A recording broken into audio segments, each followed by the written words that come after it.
She's the perfect whack job, that's for sure. That's true.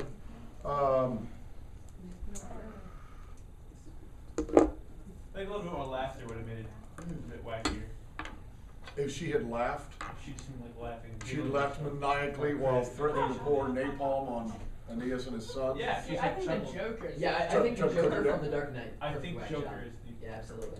Or Jack Joker is Nicholson. definitely Any Jack Nicholson does a good role, like every role he plays. This is Yeah. true. In The Departed. An American In The Shining. treasure, right Whoa. there. Jack Nicholson. Here's Johnny. So good. The Departed. Jack Classic. Nicholson. Wendy's a really good crime person. Heath Ledger. Oh yeah. Oh Gene Hackman. There's Gene another Gene Hackman. The guy Hoosiers, the Royal Tenenbaum. The guy's been in everything. Oh, yeah. He's just a great American treasure there.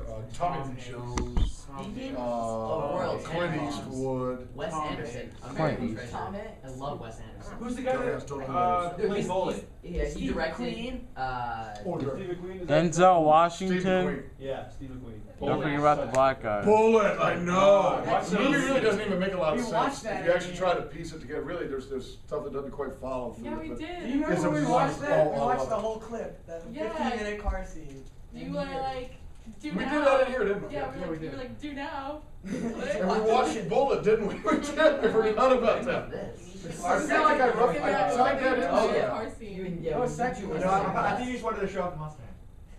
You That's you good said enough this is- reason. At the end, you said this is my favorite car. Yeah. Yeah, that's True that. that's So, what I read. yeah. Yeah. Bullet for the movie. We could. Or anything. That's a really. I mean. We could. Well, I've got it on DVD. I watched the movie. Second time. Oh, it's. I like these. I mean, It's good. I don't know enough about the film, like filmography of the time, but like, Yeah. it seemed like they did a lot of shots really interesting. Like the way they just like would set up a shot. Like they there's the one where when he meets with who's Chalmers for like yeah. the first time. They start out with like the camera's really low and you only see like the lady's legs. Yes. Like, and like you hear them chattering and like. Boy, he you walks do know in. this movie. And then yeah, because whenever I watch that, I'm no other movie really does this to me. It's like I'm like interested like in how they took the shots. I was like, is this like cinematography? It's like, is this how they? It's interesting because also I think it's interesting on that level. I think it's interesting because it was made in '68, and it's a picture of America in 1968. yeah. So the city scenes and so forth, and the cars and how people dress and act and so forth. And then it's also a picture of how we made movies in 1968. And so I think it's very interesting, yeah, on both of those levels. And it's also very different from now. So very different from now. At any rate, you can't get any better than Virgil's Latin, so let's get to it. You thought we were going to really stay off on some other topic for a while, but no. It needs CGI and. Yeah, now we're back to the Latin. Momenti's getting it too quick, femineo, ululatu. Wonderful word, tecta fremunt. Doesn't be modern. Now, remember, who has seen Dido? People. Her people, her servants. They come in, they see her. Now, here's a case where let's be precise, right? They see her conlopsam, Pharaoh. Fallen on the sword. Fallen on the sword. You've got to be very careful not to say falling, because conlopsam is what kind of a participle? It's past. Past participle. It's a perfect passive participle. So they see her, she has fallen from, it's not perfect passive, it's from a deponent, conlob or conlobi, conlopsis. So having slipped or having fallen on the sword, they see that.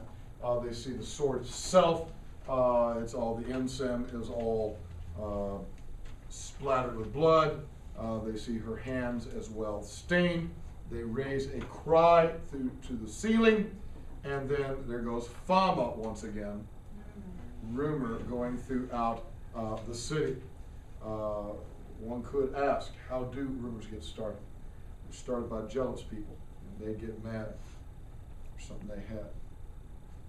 Nobody That's knows. why. It is from the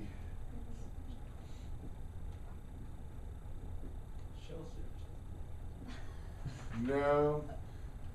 Some rap R&B person from the late 80s, early 90s. Ice Cube. It Oh, is Public no. Enemy. It's The shot. Rumors. NWA. The song is called Rumor. Easy Key. NWA. It isn't anybody big. I feel like this might have even been a one-hit wonder. Whoa, Public Enemy is not a one-hit wonder. No, I'm just throwing things out here. Oh, I know. It's by a guy named Oran Juice Jones. Oran, O-R-A-N. Oran. Wow. Oran Juice Jones. It was a one-hit wonder, and that was his song, We have Rumors. that rapper. That was it. Oran Juice Jones, look it up. But not now. These people, No. well, golly, they're screaming and yelling. The Tekta, the house, the roof of the houses, Fremont. A roar, okay, roar. It's like the roofs themselves, right, are roaring. Lamentis gemetuquet femineo ululatu. With groans and gemetu. Those are almost synonymous, right? Lamentation, right? Lamentation. And I gotta be honest, lamentation's a good word. Unfortunately, it's a little bit old, but it's a good word. You remember back to second year Latin when we talked about Roman funerals. You wouldn't remember this, you weren't with us then, or Christian. But we talked about Roman funerals. One of the downsides for us, I think, as Americans, and the reason that we end up needing so much therapy and chemical assistance to get through life, we don't know how to lament. We keep everything inside, right? And even in times of distress, you know, there's this notion of you're going to have this, and maybe it's part of our British heritage, that whole stiff upper lip thing. Maybe that's what it is. I don't know. But you keep everything inside, and you kind of do like Aeneas, right? You premit dolorem sub corde, right? He presses his grief beneath his heart and puts on a happy face for his men. But honestly, a lot of ancient cultures, and some cultures today certainly still do, they know how to lament. And it's a full body experience, right? I mean, you're rocking back and forth. You're beating your shoulders, you're beating your chest, you're pulling your hair, you're taking your fingernails, you're defiling your face, you're throwing ash on your, so you're really all that kind of stuff. Insane asylum now. Well, and that's right. You know, that's kind of the thing for us. If we saw somebody do that, they're like, you know, you really need to get control of yourself there. Why? Why? If something tragic has just happened to you. Now, if you're still doing that 6 months later, a year later, maybe, okay, maybe you do need a little grief counseling. But at the moment, you know, and these people, they just seen their queen, and had no idea. And there they see her bloody by her own hand. She's dead. Well, of course the roofs are roaring with lamentation. And to get the right sense of that, you got to imagine that. Remember when we saw the movie The Odyssey in first year? And everybody laughed, and it was kind of silly. Yeah. But remember when Ulysses' mother was going to just walk into the ocean and drown herself? You started that. Well, all right. The woman sitting on the beach, the nurse, she sits on the beach, she kind of just plops down, you know, crisscross applesauce, and she just starts going back and forth like this, and starts kind of, you know, banging her head and kind of wailing back there. But that's it. That's that kind of notion of lamentation. And filled up with gemetu.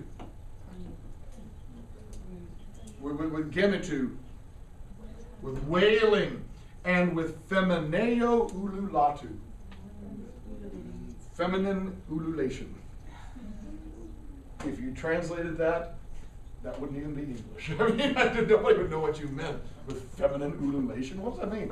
Of course, we had that word before. Where do we see the notion of the nymphs crying out and so forth? And obviously, these are female slaves. That's so sad. Now, I guess my question is, what's the difference between feminine ululation and masculine ululation. Is it just pitch? I mean,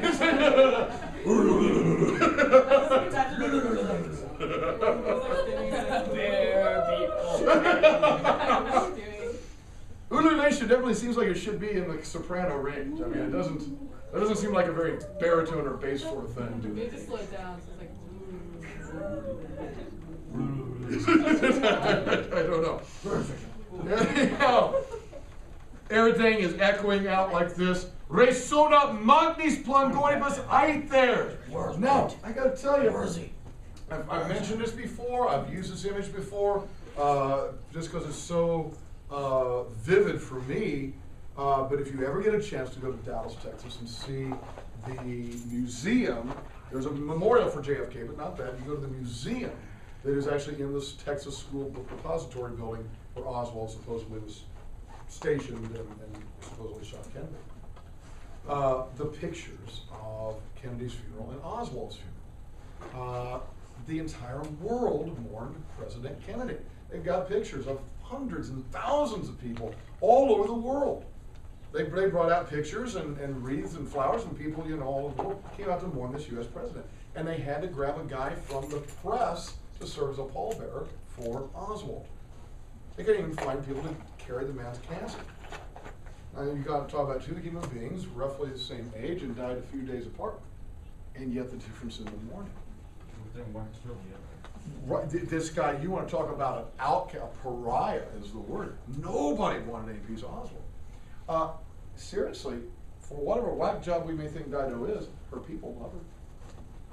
Because listen to this. You've got one line, 667, that is really saying the same thing 3 times. Lamentis, Gemetu, Ululatu. They're all the same thing. And so he just camps out in one line and just emphasizing that. And as if that's not enough, if the sound isn't just hitting the ceiling and stopping, resonat aether. It resounds. What resounds? The upper air. Remember, the aether is the upper air as opposed to the air, the lower air. The upper air, the ether, we might say, resounds with magnis plangonibus. With a great beating.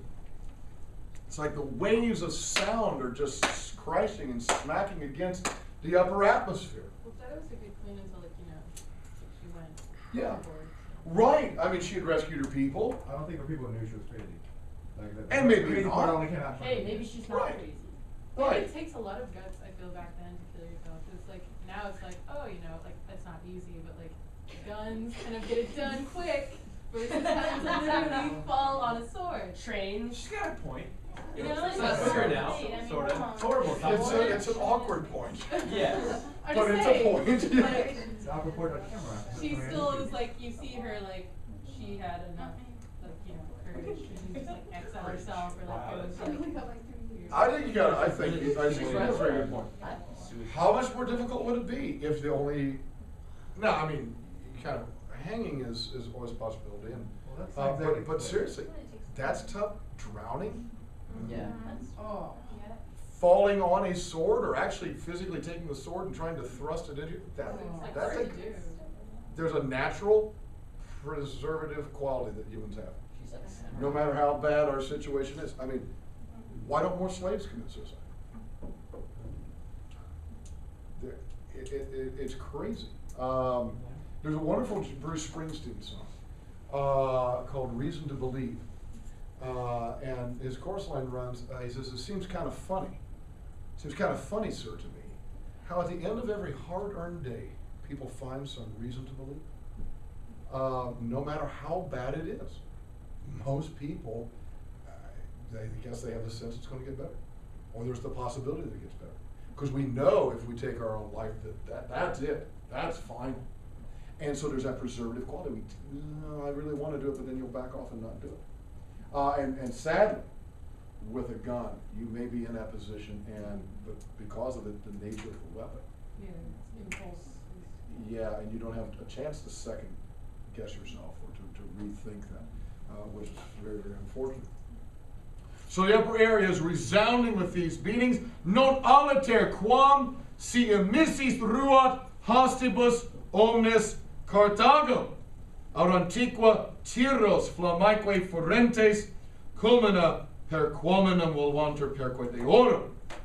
Non aliter. Not differently. Not differently, not otherwise than. The quam here is a than. So he's setting up a comparison. He says, I'll tell you what this is like. He says, you want to imagine the sound of weeping and wailing and gnashing of teeth? I'll give you a comparison.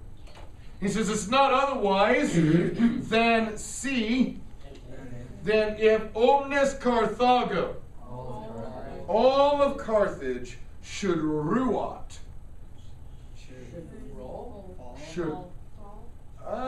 Rui. We do get a good derivative, rush.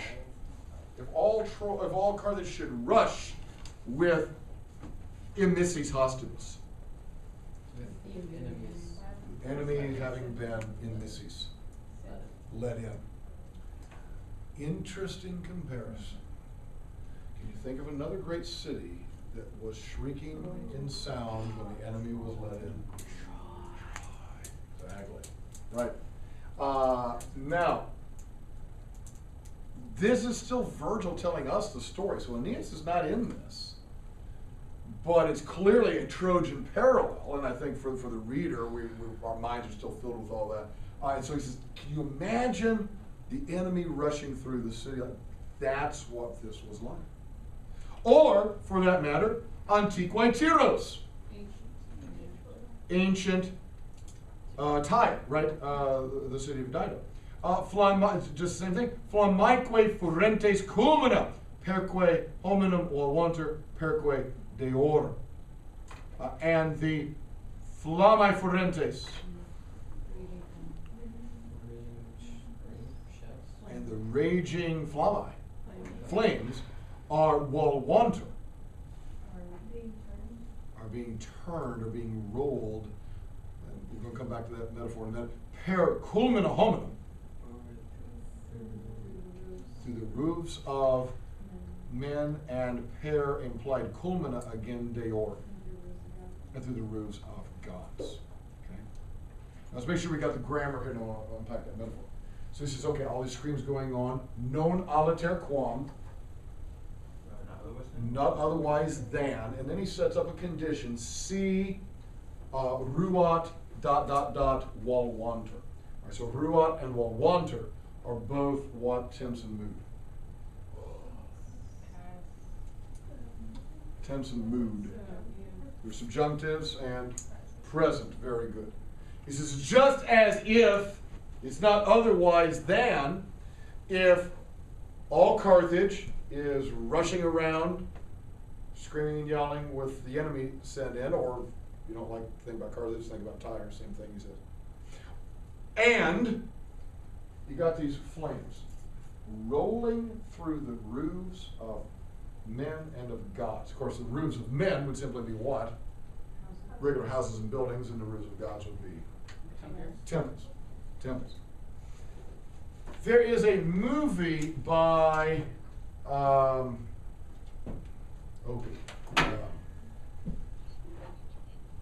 Howard. The director Ron Howard. Great American director now, played Opie Taylor in the Andy Griffith show. He was the little boy in Andy Griffith. And he made a movie, and this goes back probably close to 30 years now. I believe De Niro was in it, and Kurt Russell. It's called Backdraft. And it's about firefighters. And before, this is definitely before our modern CGI stuff. They needed to have all kinds of different fires, given the nature of this movie. And they really experimented with what causes what kinds of fire, what produces this look for flames. And they actually did a lot of the research they did in making the movie. They actually ended up helping firefighters as they came to understand fire better and how fire works, and therefore then how to put it out. And I certainly hope you've never seen this live, but probably most people's experience with fire is in a fireplace. Yeah. And not a bad image for that is flickering. Right? Now think about that. You've got the logs. If anything, metaphors that would also work are sheets of flame. Sometimes we'll even use feathering, because it sort of almost looks like feathers blowing around in your fireplace. And it's very much a fast-moving, a flickering kind of thing. On the other hand, if you ever see a building in like a truck, like a 3-alarm fire, and the building is burning and burning and burning for some time, and it really does, there's an undulation to the fire. It very much looks like waves, almost like liquid. And so literally the fire is rolling along this building. That's the image he's conveying here. That's, again, pretty dangerous stuff. That's what the sound was like. Yeah. Where I grew up in Illinois, the local fire station every year would have this demonstration fire, and like in the middle of their lot, they build a one-room schoolhouse kind of place, Uh-huh. and they set up a blaze, and it was absolutely crazy. They would cover the front with plexiglass, and like it was like a cross section of a house, so you Right. could see how fast everything caught. Right. Like the plexiglass was like molten by the end of it. It was Wow. it was disturbing. It was impressive. It is impressive. It is impressive. It's fearsome. Its nature is. And that's the image he's calling forth here. Audiet exanimis trepidoque exterica cursu unquibus ora soror. Foidans et pectora pugnis per medios ruit ac morientem nomine clama. Notice who has been absent in all this. The one character that was here shortly before is Anna. And now all of a sudden comes Sister Anna. Here comes Sister Anna. In fact, there she is. She's named or addressed in 673. Soror, but that's delayed. So we know that somebody out it. Somebody heard something. Somebody being exanimus. Terrified or breathless, literally ex anima, they're out of anima. Somebody breathless heard this. And somebody, and now we know it's a girl somebody, because this person is being described as exterita. Someone who is terrified, frightened, with trepido cursu, with her trembling, terrified in her trembling running. Somebody with unguibus, with her fingernails. We got an ablative of means here, so we still don't know who it is, although we probably got a clue.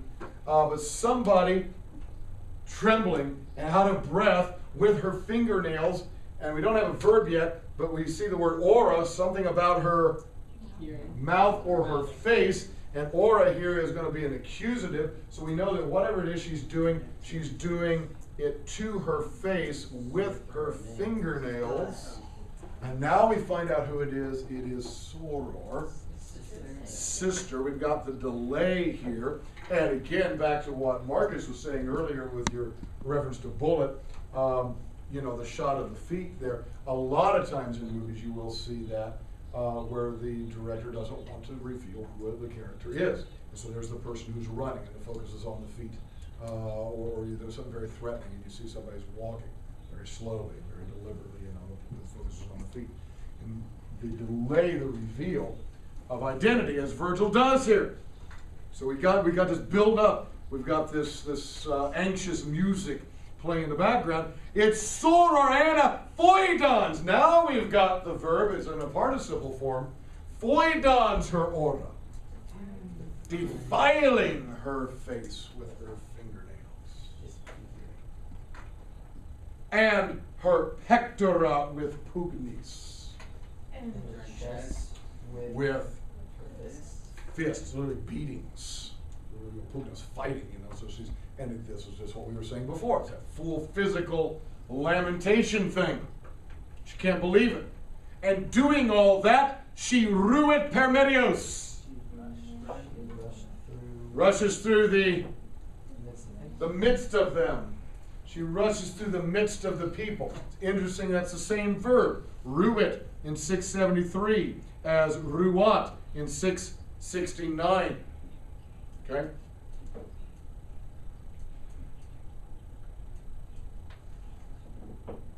Say that kind of for another time.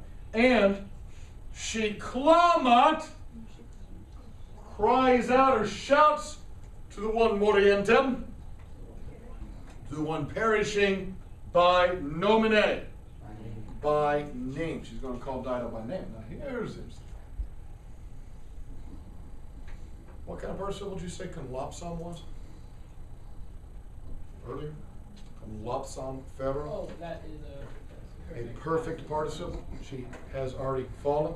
What kind of participle is morientem? Present participle. She's not dead yet. And so we realize that this scene is going to go on. She's not dead yet. Well, what she would have done is put the sword through like her abdomen. Why, yeah, you gotta- She's not succeeding, because she didn't get last. Right. Now, unless you're like my guy, all right? So one of the characters I do, as you saw last year, is Gaius Crestinus, first spear centurion from Caesar's 10th Legion. In the war with Pompey, I think I've told you, maybe I've told you. Did I tell you how this guy dies? I don't recall if you did or not. This dude is so fierce. He tells Caesar they're going to go fight with Pompey at the Battle of Pharsalus, and he says, "Hey Caesar," he says, "you're going to be proud of us. Whether we're alive or dead at the end of this, you're going to be proud of the way we fight." It's the only time Caesar really describes an actual centurion, somebody of that rank.